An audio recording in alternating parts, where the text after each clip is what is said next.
igihe kirageze Imana igushire hejuru. Haleluya, haleluya. Harabari baratawe, haleluya. Harabari seve cyangwa amazina yabo yari yarafuditse, ariko uno munsi Uhora harakwibutse kandi akugiriye neza. Haleluya. N'icyanyoheye rero cyiza cyane, yampaye ijambo tuza kuganira ko nk'inkuru no munsi n'ubutumwa bwiza bw'inkuru. Haleluya. Inkuru iza kuguha kubona ipice ya situation uri kurabamo, kugira ngo nk'uko uyu muntu yafashe igihe akitwararika, ntiyashira umutima cyangwa umubabaro ku bihe ariko arabamo. Sinovuga ko bitamugize ko bitamubabaje, kuko byaramubabaje, ariko muri ibyo bihe nyine agerageza kwiyubaka, agerageza kubona ngo nubwo bose bovuga ko ataco maze, nubwo bose bonca ku murongo cyangwa izina ryanjye bakarifuta, biracyashoboka ko niyubaka. Kandi birimbira ngo ariyubaka, amaze kwiyubaka igihe kirashika. Haleluya. Haleluya. Abamusuzuguye baraza baravuga bati nta shuwa y'idufise yo kudutaba. Haleluya. Haleluya. Kandi reka nkubwire, ivyo bihe nibyashika, wibuke ko ari Imana igira gute izi gushumbusha. Haleluya. Amen. Abanyisirayeli bamaze imyaka 130 ari abaja muri Egiputa. Hageze ko bava mu gihugu ngo bajabuke baje mu gihugu cy'isezerano, Imana yategereza kugira gute kubashumbusha, kuko bamaze iyo myaka bakora badahembwa, batanga ingufu zabo. Ngo Imana ibaha ikiganza cyiza, Abanyegiputa babaha ifeza n'izahabu. Haleluya. Nta kindi cyashoboka gukora, kwari uko Imana igobera imitima yabo, bagafata mu byabo bakagira gute bakabibaha. Haleluya. Kandi ijambo ry'Imana rigira ngo umukozi agira gute ahembwe, aberekwa n'impembo. Haleluya. N'uyu muntu rero bigeze baramubwira byose, ariko icyo barakibagira, avuga toya hari imyaka ashana amaze, mbega uno munsi bikagenda nk'uko mubyifuza, biragenda gute ibihembo n'ibiye uraba mukuru. Haleluya. Haleluya. Haleluya. Ni igitabo cyiza kivuga ku nkuru kandi gutera intege, aho abenshi dukunze kubaho twidodomba cyane turushirizaho gusuka umubabaro wacu bivanye n'ibihe tuba turiko turabamo. Ntibikwiye guhagararira ngaho. Haleluya. Iyo turiko turavuga gucura intimba, birashoboka kugata ishavu ku bantu, hari icyo bategerezwa gukora ariko ntibagikoze. Birashoboka ukavuga umwidogo wawe ukidoga, ariko icyo ntacyo cyungura cyane. Hari igice utegereza gushikako mu ntambuko z'indwi zo gucura intimba. Umwidogo ukwiye kubaho, ariko ntibihagarare kwidoga gusa, bihagarare kwatura ibyizigiro dufise mu Mana. Haleluya. Haleluya. N'uyu niko byagenze, kandi bimaze kumugendera uko, atahura ngo ivyo byizigiro nivyo bimpa kurema, kandi ngo yubakira igihome. Haleluya. Aba uhambaye mu gihe ciwe. Haleluya. Reka tuje mu gitabo cy'Abacamanza, ni inkuru y'umuntu yitwa Yefuta. Haleluya. Tutarasoma aya majambo, ndagomba gushiraho fondasiyo cyane urufatiro, aricyo gituma navuze ngo ndagutera intege kuzosoma iki gitabo cy'Abacamanza, kuko ni igitabo kivuga abantu batandukanye, kandi abo bantu batandukanye ihagurutswa ryabo cyane igihe cyabo cyo gukora byagaragaye ari Imana yonyine igize gute ibahagurukije, kugira ngo bakore mu gihe cyabo bafise intumbero n'icyo Imana ibahamagariye kugira gute gukora mu Bisirayeli. Haleluya. Habayeho igihe ihanga rya Isirayeli rica mu bihe bitoroshe cyane. Abaganza ntibongera kugaragara baganza, maze abantu baba abahebere ku Mana, batangura gukora ibyaha bibabaza Imana, abantu bava ku Mana. Haleluya. Abari barahawe igikorwa ibanga mu rusengero mu nzu y'Imana ntibaba bagishobora kurangura igikorwa, kuko nabo sinzi bamwe muri bo imyitwarariko yo mu buzima yarabatwara ngo bati nta kundi. Haleluya. Dusigaye tuza ku wa gatatu tugasanga abantu babaye bake, dusigaye kuza no ku wa gatanu tugasanga twacitse intege nta bantu bahari. Ariko reka mubwire, nushobora guhagarara uri wenyine n'igihe cya benshi uzohagarara kandi ureme. Haleluya. Haleluya. Maze abaherezi nabo bagira gute? Barabivamo, ntibasubira kwitwararika iby'Imana. Ubwoko bw'Imana bubaho atandongozi mu buryo bw'intego, atandongozi mu buryo bw'abavugishwa, atandongozi zo kubaho umurongo. Haleluya. Bituma abansi babo bahagurukira. Haleluya. Abansi barabatera. Rero mu gihe cyose abansi babahagurukiye baca bibuka ko hari iki? Hari Imana. Imana ya Aburahamu na Isaka na Yakobo bazigirijwe impande zose, baca batakambira Imana, bagahamagara Imana. Nkunda rero Imana n'urutonde rwayo. Igihe cyose bayihamagaye, yo yabizi umutima w'ubereye akwiye gukora icyo gikorwa. Haleluya. Ntiyaraba ngo uva mu muryango umeze neza, ntiyaraba uburyo wavutse, ntiyaraba amateka ufise, ntiyaraba amashuri ugezeko, ntiyaraba ubutunzi ugezeko. Mu bumana bwayo yaragendera umuntu ikavuga ngo ni wowe warobanije kugira ngo ugire gute ukora igikorwa. Ntiyaraba kandi igitsina ngo umugore cyangwa umugabo, kuko niho mu mateka twumva muri Bibiliya abantu badaha ikibanza abadamu, haba mu bikorwa by'Imana cyangwa mu ishengero. Hano turabona ngo Imana iyo protokole yaravuyeho. No mu bagore hari abo yagize gute? Yahagurukije. Baba abagore barinda, baba abagore bo guhangana n'abansi, kandi Imana igira gute? Kuko ariyo yabahagurukije ikabakoresha. Uri kurasoma urumva inkuru z'aba Debora, inkuru z'aba Gideyoni, inkuru z'aba Samusoni. Ni benshi batandukanye Imana yagiye ihagurutse.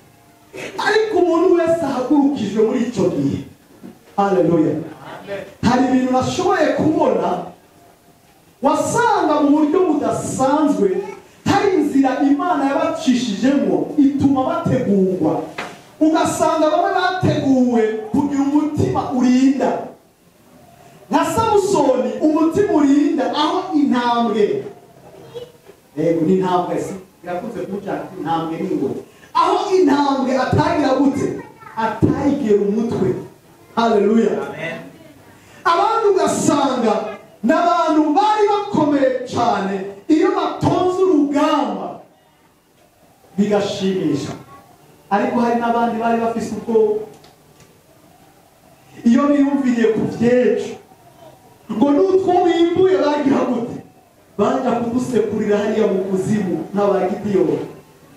Ariko arasekura, Imana igakiza ati Gideyoni, mbega umugabo w'ikomeza. Haleluya.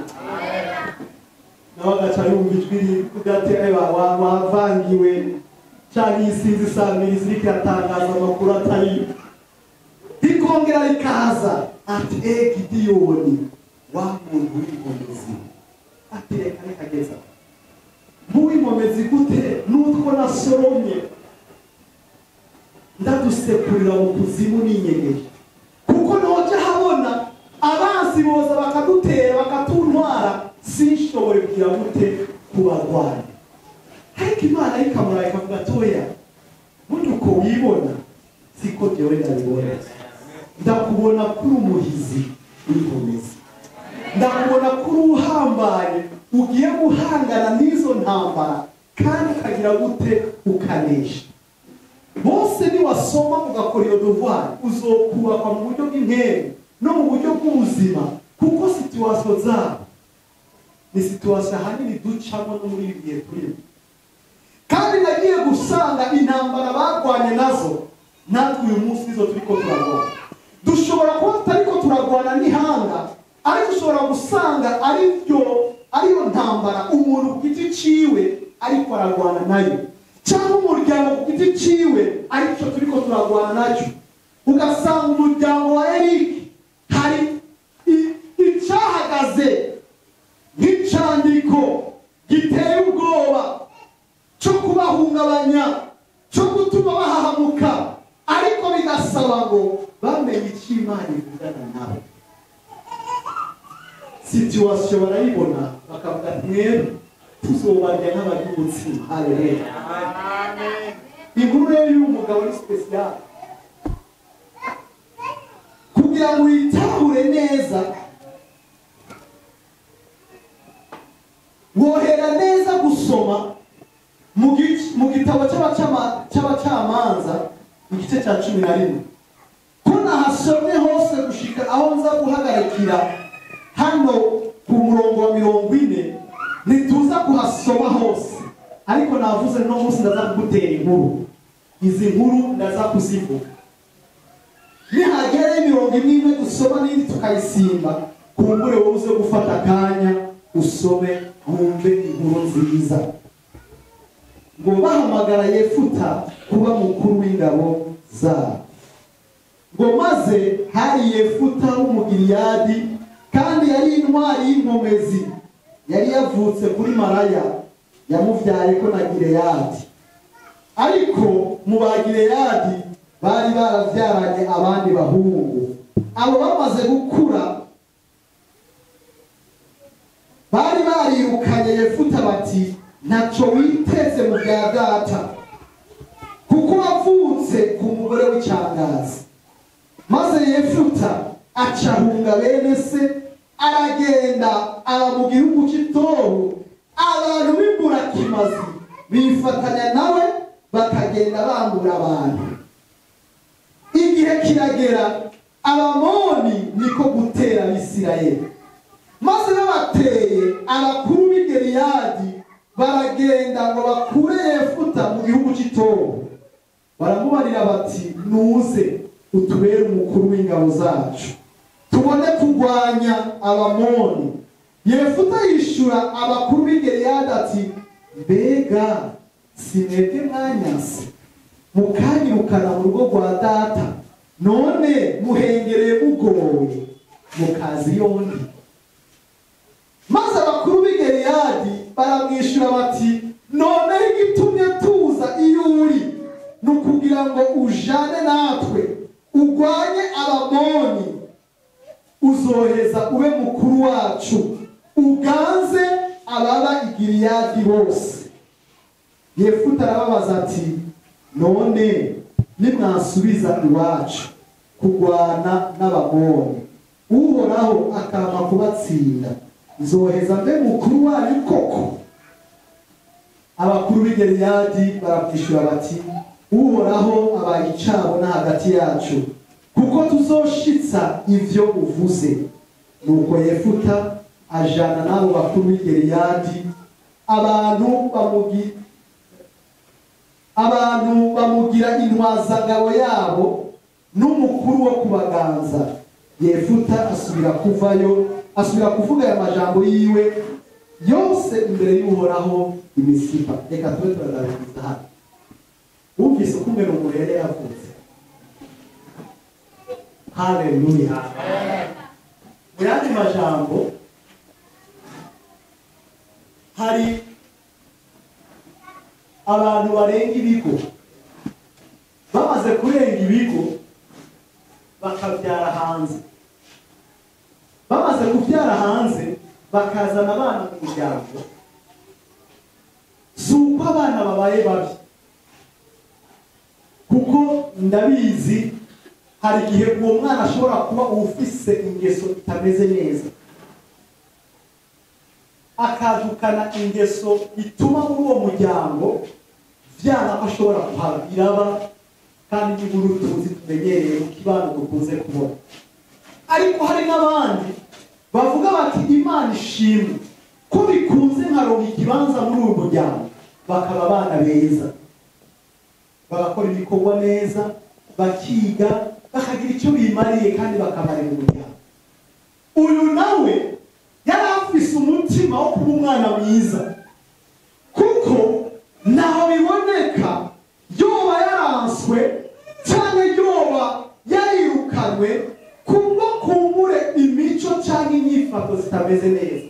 Byumvikana ko muri uyu muryango yahabaye ari umwana mwiza, ukoresha iryo jambo, akurira mu bandi kandi akura ari umwana mwiza, ngo ariko igihe kiragera, cyari igihe cyari ryari cy'uko abantu batorana.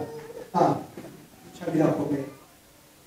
Ati wewe si nuko papa yakubyaye ku mugore wo hanze, ntiyakubyaye kutari mama wacu, ariko yakubyaye kuri mama ye. Ati rero kubw'ivyo mu byo gutorana mu muryango nta na kimwe uzongera gute uzorora. Ngo baramwirukana, baramwangaza, umwana ava mu rugo arangara. Aha rero nagize ikibazo cyo kwibaza, muri iki gihe dusoma biraboneka mu mico y'Abanyisirayeli barongora abagore benshi, wasanga bafite abagore babiri batatu, hamwe na hamwe n'incoreke ugasanga zirabavyaye ko, kandi abana bagatora, kandi abana bakagira umurage mu muryango kwasi. Ariko uyu barivye mu mizi neza, baramenya bati wewe ntiwavutse no ku mucoreke gusa, cyane ntiwavutse no ku mugore papa yoba yaragiye gupfa, cyane yoba yarazanye mu muryango, birakunda biramenyekana ko umugore wiwe wavutse kuri Mariya. Wo kwibaza mbega uruhara umwana yagize rwaruye? Nta ruhara na rumwe. Maze ari muri iyo situation hageze ku byo gutorana n'iby'amatungo n'ibyo kugabura amatongo, ubusho, inka, ingamiya, indogoba, intama n'indene, ati oya, ataho n'ibikunda, ngo baramwirukana. Haleluya. Bamaze kumwirukana, umwana bahatavyizigira, atabona ukungene ejo bigiye kugenda. Ariko hari ikintu kimwe shima cyane, sinzi abakugaye bakagusuzugura ndetse bakagutakura, nuhindukira ukaba mu ngeso mbi, uzoba ubahaye urufatiro rwo kuvuga ati none ntimubibona. Ariko uyu yaragiye amenya kwiyubaka, kandi aravuga ati rero nta kundi, nimba ntegerezwa kurya ari uko ibyo ndiye na Bibiliya kuya, ntegerezwa kugira gute? Kwiyubaka muri iyo nzira. Yefuta ariyubaka, ibyizigiro by'amashuri byari bivuyeho, ibyizigiro by'iterambere bivanye n'umuryango avuyemo byari bivuyeho, kuko yari yirukanywe yangajwe, ngo ariko agira gute? Icya mbere cyo ariyubaka, aba intwazangabo igize gute? Ikomeye cyane. Haleluya. Nimba yiyubatse mu byo kurwana, nimba yiyubatse mu byo sinzi gutera igifunsi, ariko yaravuze ngo sinkwiye kugira gute? Guha opinion abo hanze, ngo ntitwabivuze, siko byakabaye. Erega yari umwana wa Maraya, rero pepu ya nyina wiwe ntiyobora nawe ahigira gute? Igaragarira. Ariko baravuga ngo ya mbega muri ibi ndabigenze gute? Ngo ariyubaka, kandi amaze kwiyubaka ntibyagarukiye ngaho. Haleluya. Yubaka bagenzi we, kandi abo bagenzi we urabaza bari mu biriya batubwiye ngo bari abantu b'ingurakimazi, bisigura ba bantu nyene imiryango yabo yataye, ba bantu nyene mu miryango yabo atakibanza bari bafise, ba bandi nyene sosiyete cyangwa ikibano gifise izina cyabisi. Arabwira ati nimuje mu bindi, kumbura nimuje mu mogi, nimuje mu byo gufata abagore ku nguvu cyangwa iki.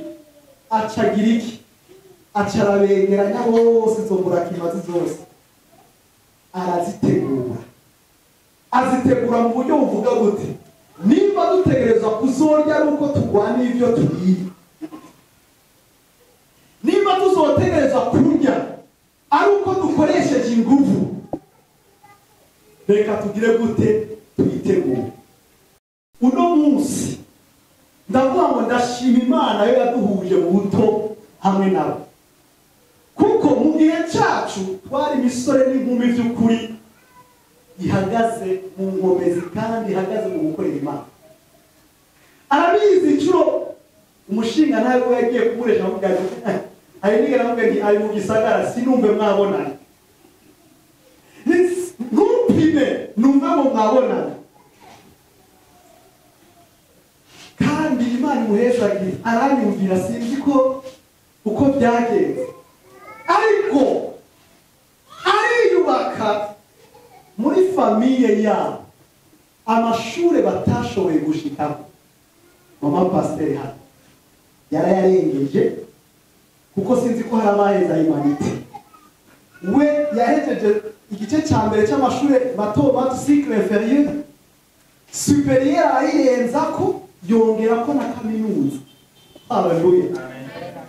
Ibihetangabo kenshi yatubwiye uburyo umuryango wamwexposa kugira ngo avume agenda asambara atwara inda bamwirukane, ariko Imana yigira gute? Igakira. Nubwo Imana yakinga, ariko ndizera ntakekeranye hari decision yafashe kugira ngo yiyubake.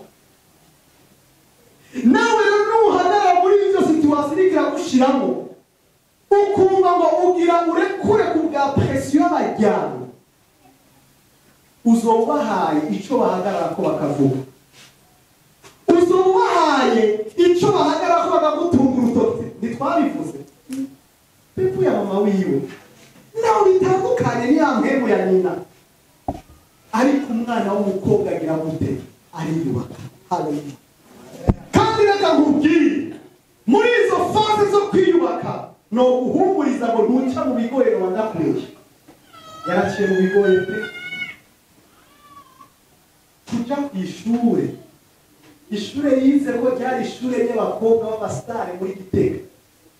Abandi bagenda batwaye amavarize, ariko bagatwara impuzu muri isashe ya rambo ya vere, ariko akumva ngo singomba n'isoni, ndazi icyo byonera.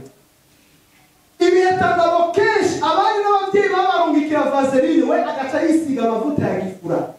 Abatazi umwe bavuguta isabune bakisiga kugira ngo akabiri gatota hari neza. Aya kwire ntazi kambiri, urazi kambiri, hari abatabizi, reka tubivuge. Ugasanga kugira ngo ugire kabiri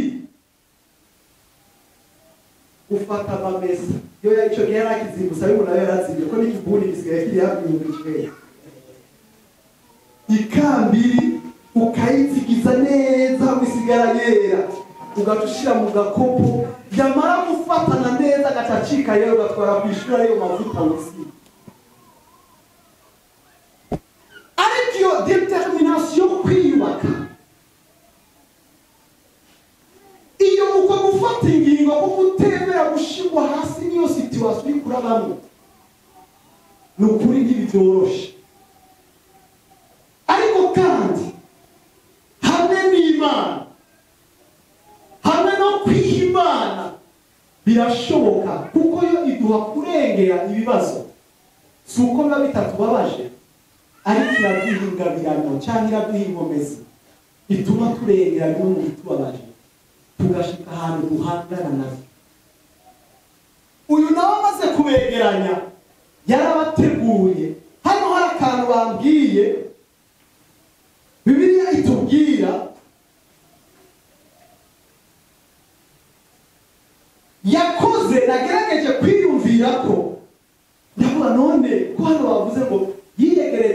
abantu b'imbura kimaze kandi ngo bakagenda bagira gute bambura cyangwa basambura abantu. Haleluya. Nagerageje kucyumvira kuri icyo kintu ndavuga n'ibyo ari byo byose cyoboneka bitari cyiza, ariko ubwiza bwacyo cyari gihagaze. Ngerageje kwiyumvira cyari gihagaze kuvuga ngo nimba dutegerezwa kubaho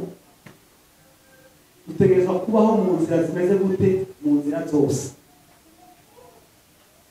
Aha rero cyangwa nkibaza, mbega none ko natwe mu bihe turiko turabamo abakobwa ba kino gihe cyangwa abagore ba kino gihe ndetse n'imisore ya kino gihe birabagoye bakumva ngo bofata inzira hamwe na hamwe zinyuranye n'ubugombe bw'Imana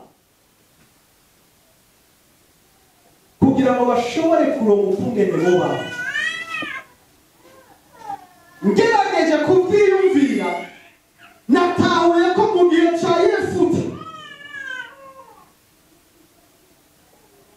mwemu haraho kuturongora mu byo kugororoka ntiyari bwatangwe. Bisigura ngo wewe uri muri kino gihe nk'umwana w'Imana wamenye Imana, mwemu yera ari muri wewe. Umwigisha yabivuze ngo nitwebwe rusengero w'Imana, nitwebwe ingoro y'Imana, mwemu yera aba muri twebwe. Byumvikana ngo turiko turasoma izi nkuru turabona muri abantu mu mice itandukanye bagiye bacamo hari iby'Imana yemeye ko bakora hamwe na hamwe binyuranye n'ibyagezwe by'Uhoraho. Samusoni aza kurongora umugore w'umunyamahangakazi Imana itagize gute, itabishima. Ariko kandi turabona harabaye ababaye abizigirwa. Rero natwe mbega twiyumvire ku ntege nk'izabo kugira ngo tuzubakire ko zitubere akarorero, zitubere icyitegererezo. Biragahera kuko na Bibiliya itubwira ngo tubandanye dukora ibyaha kugira ngo ubuntu bw'Imana bugwire. Biragahera kuko nimba twaramenye Imana, nimba Kristo aba muri twebwe, nimba turi urusengero rwa mpemu yera, Imana irabizi ko bitugora bitazobora kubaho. Ariko kandi hamwe n'ibyo bitugora duhamagariwe kugira gute, kugumya ibyagezwe by'Uhoraho, duhamagariwe kubigenderamo, duhamagariwe kugumya ukwezwa. Haleluya. Kuko nibyo biheza bikagira gute, bikaduha intare. Haleluya. Igihe rero ngo kirashika bamaze kuza baravuga bati noneho karabaye, ariko arabyiyumvira kandi aba bavukanye biwe ikintu cyabasunitse kumva ko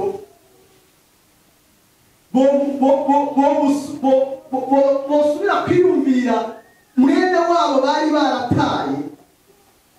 Icyambere birumvikana ko baba baramenye ayo makuru yiwe yose, bari bayazi,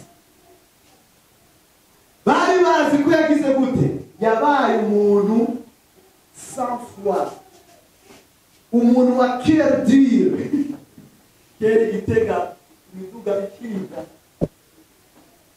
hamwe na hamwe no musi mikobiri uzusome tujatuntu biyandikira ku miduga. Hari abantu biyandikira ku miduga kandi bari ko barabwira abantu, hari uwanditse ngo kimya umuntu agashiramo ngo kerdire, abandi ngo Yesu ni nyishu, abandi ngwiyi n'ingabire y'Imana. Ucyumva nyine ko yaroza bakavuga agize ngo mu buryo bw'igitangaza. Rero y'amajambo yose bandika ko ariko avuga kahise kiwe, hari ijambo ariko aravuga ko ati sha reka bije ko kuko ndazi aho yankuye. Hari wari yaranditse rero ku Mariyasi kera ndibuka tukiri bato igitega yaranditse ngo kerdire. Kandi rero nasanze ibyo bintu byari byo mu gihe abana mukiri bato ni mu byibuka. Kera hari amagume aho abantu kugira ngo bamanuke mu mabisi bamanuke Bujumbura, wabanza kurindira ugasanga abantu bari Gitega ntayihaguruka ivi Bujumbura batabona yamanutse ivi Gitega. rero je niga gafuriye tesi umuntu ukumva harigiye ngo yaguye mu maboko y'abaroweri karabaye abo bicara abo bariuza izo batunya uwo rero umuntu yari yaranditse ku muduga we kerdi wewe ntabwo kuvuga ngo umve bavuga ngo bari ngaha bavuga ati jewe ni kerdi barabara ndacamo kandi igitangaje ntibigeze bayirasira mu muduga we yavuze ati je nugiye mu muduga wabuze yuko ndi ngaha ndicihere ni kerdi kandi we yaramanuka agashika igihe niruka ico gihe byari bishuje nta muduga we bigeze barasa cyangwa bave mu mutego w'abagizi ba nabi ariko kandi hari ijambo yari yaribwiye Bibiliya avuga ngo turakwiye kwiremesha mu mwami Dawidi ngo yararize nawe birashoboka bikakuriza ibyo bintu ariko urire hamwe atango n'inkomezi zisigaranye urazi kuri atari nguvu gisigaranye Dawidi ngo bararize bararira hatatu nguvu tugisigaye ariko ari mu katoya Bibiliya ngo Dawidi wariremesha mu mwami n'uyu mugabo rero nawe yariremesheje aravuga ati je ni kerdiye kabisa kandi ngira n'abayibone bavuga ati uriya muntu n'icihere reka tumureke ni kerdiye naye futa kwaruko babimenye ko ari ntwazangabo igisongerezi atawagera umutwe baca baraza rero tumbereye tugomba kugira idini nawe twateye abamori baduteye nta wundi wo kudutaba haleluya atari wewe uwo babwiye ngo nta kibanza ufise hano kuko utari umwana w'umuzanano gusa ariko uri umwana wa maraya va mu rugo nakizotora nibo baje baravuga bati nta wundi wo kudutabara shiti wewe mbega mu byuri kuracamo uriko wiyubaka gute uri gutuma babajyana bavuga ati ntitwabivuze yagiye no mu by'Imana ariko turazi ko bizomunanira n'uruhe ruvugo uri kuraha cya kibano gifise amazina cyakwezi n'uruhe rufatiro umukuru w'umwana w'Imana uri kuraha umuryango gushika n'uno munsi bakivuge bati turindire turabivyiwe rero ndaguhamagara ngo ntushire amaso cyane kuri wiremeshe mu mwami hamugire gute wiyubake ukwiyubaka bisigura iki niba baravuze ngo natuzovamo tuvure kuri kurakora kugira ngo ejo uzogire gute izogire ibere amen kugira ngo tucike ikinebwe kandi no mu nzu y'Imana nta kibanza ubunebwe bufise niko biri tubwire ngo utajya ntakuda kora ntagire gute ntakaye sukuba urumva ngo ntabikihari ntabigishoboka nta kundi n'akazi karabuza toya iremeshe hari umuntu yanyubatse muze mufate ibarabara muri ville avenidoramiti umudamu aboneka ari umudamu mwiza yize ari smart cyane yagiye acashira aho hantu icyo akoragira gute adadaza bya biyoba bya sense n'udusuguti n'utubombo nibyo yashize kuri ako kamera rimwe ndarengana ndamuraba ndarindesha umuntu uburyo ndiko ndamubona biratandukanye ariko we ashima kugira ngo ashima kuvuga ngo nimba baravuze ko ataco novamo reka ngerageze gukora hari Imana numvise ivuga ngo izohezaga ibikorwa by'amaboko yawe nta gito Imana itohezanya ngo kure kuko gato karakura naco nosuzugura ahitamo kumva ngo reka ngire gute ndandaze ibiyoba ku marezo sosiyo muze kuraba kuri Twitter cyane umudamu yize droit araheza aravuga ko akazi k'abacamanza mbona ntariko ndakaronka ndabigenze gute ajya kwiga gushona. Rero ubu ashona ibi bitambaro byo ku meza, amanape. Magazine yitwa Jimmy batereka turondera umuntu amateka n'ayaye kugira ngo asu icyo kiganiro. Ariko ikintu cya mbere ni ikihe? Ni wiyubake. Kuko uri kurasenga ni byiza. Kandi hari amasezerano menshi Imana igufise. Ariko iyubake. Wiremeshe mu mwanya. Hano rero bamaze kumusezerana ati ukuri uzoba mukuru. Hari ikindi kintu cyiza yakoze. Kuko burya ntawe uza kuganza atazi amateka. Kuko nuganza utazi amateka y'igihugu cyangwa y'ihanga ugiye kuganza, uzoba mustaneri bagati byo baye mustaneri zocubigena ngo genzo ry'amavoka yose mu isoko, nzorya imikate yose yo mu isoko n'inzoga zose nzozibona. None mustaneri yo kwegera mu bindi wawe ukamwiba. Oya uwo niyubatse ntazi ko atakeneye kujya mu isoko kugira ngo ajye amavoka yose, ahubwo ashobora guhagarara haragategeka. Abatiyubatse rero n'ama-opportunity abaca mu myanya y'intoke, kuko nabyuzi baraguhendesha agasuguti n'ukabikumva ati kararyoshye ati mama we nta bintu ndaje bisoza yiwe, ariko ukibagira ko ejo hariho na shokora sha niwayivuga ibi byose ni special. Niwiyubake ubu kugira ngo umenye ngo hari ibidakwiye kunyiganiza. Hari umuntu anafashije ambwira ngo yatwaye inda 13 14 kubera umunyeshuri muri kaminuza amuhaye kujya gasukuti, akumva uburyo karyoshe, atakanyuma nakaririye mu cyumba cyiwe. Umwana w'umukobwa akiri muto ko amukorera ibyafurami acatwara.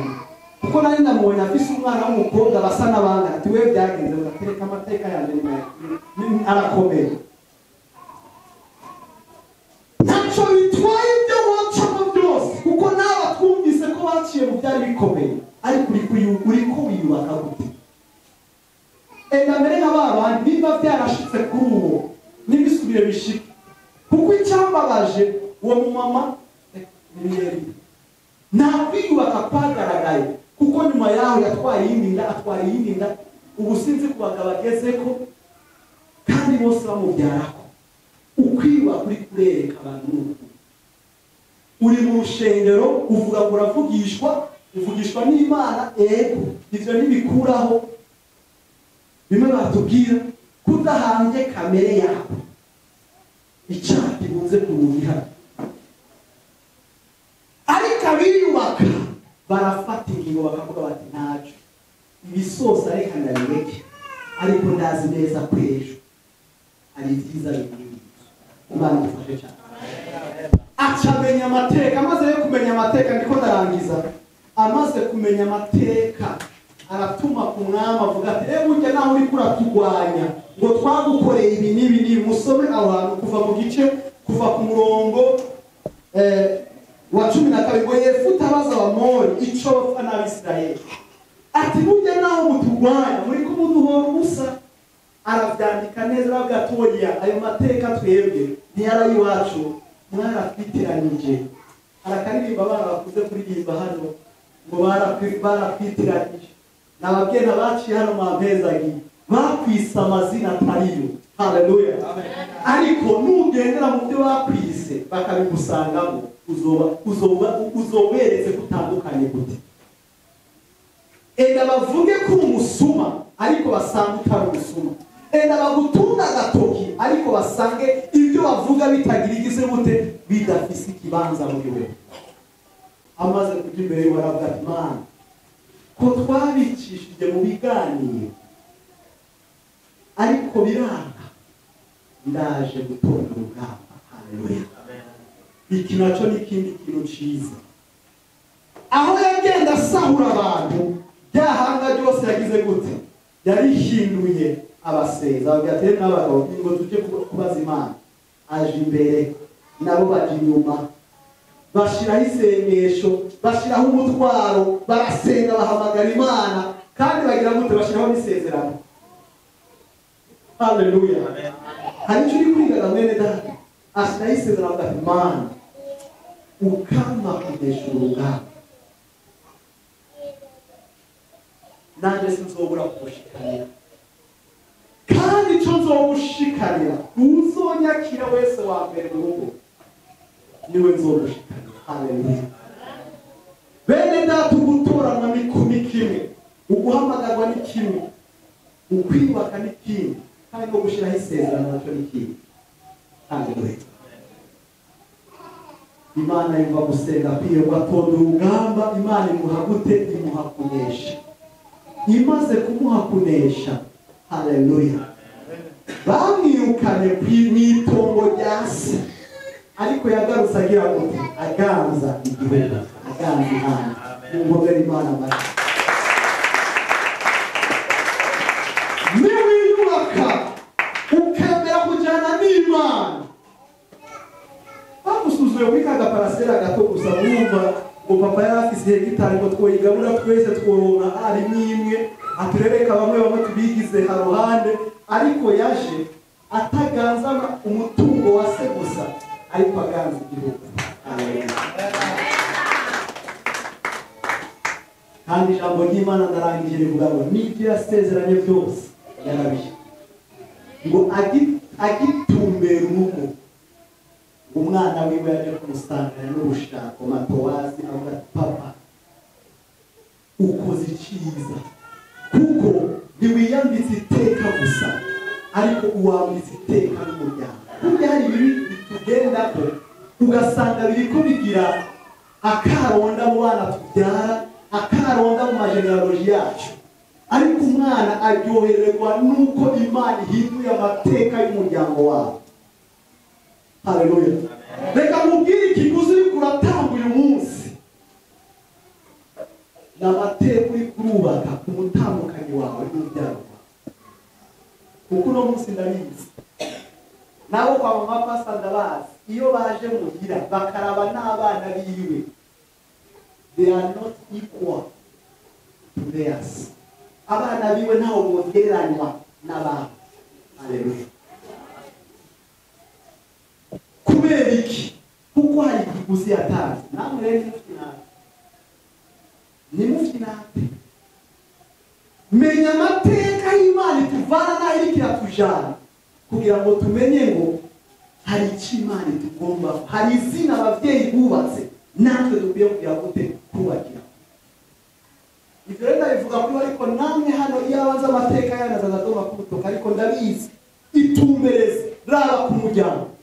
Maze umukobwa aramubwira ati papa ntacyo bitwaye, kuko umwe yaje aryohewe, yaje yisiriba, ariko satiyo ngo yitanamura kwimuza ati mbonye ibara. Haleluya. Kuko birivuga ngo yaramufise we umwe kandi w'ikinege nta n'uwundi, ati mwana byanyiviriye mu kanwa, none ndabigenza gute? Umwana aramubwira ati papa humura, kuko icyo ukoze utwambitse iteka umuryango, kandi nanjye unteye iteka.